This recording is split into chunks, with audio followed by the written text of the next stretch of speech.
The entrance to the forest was shrouded in fog, and the broken sign with the word "Danger" lay nearby.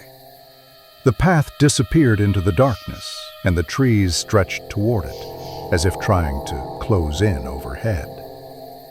An empty hut concealed a mirror that reflected someone other than you.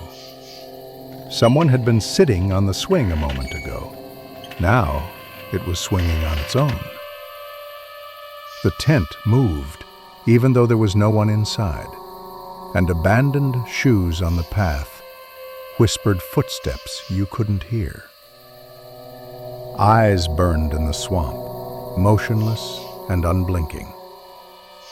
The car was covered in blood, but there were no tracks around it. The bark of the trees formed faces, and one suddenly smiled. The bonfire breathed warmth, even though there was no wood. Something made of rope swung on the tower, looking down. On the ground, bones formed a symbol, and it moved.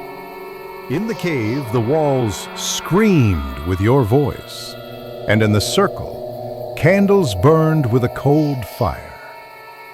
A silhouette waited among the trees. The forest seemed to rush after you, but you stood still. The well called your name, and branches clung to your body with their claws. The abandoned cemetery held not the dead, but those who waited. Dolls in the grass looked at you with living eyes. A fresh cross was wrapped in cloth with the inscription, "He is alive." Inside the huts, the walls were covered with your thoughts. The path ended in a void from which a hand reached out. The forest flashed with red light. You were not alone.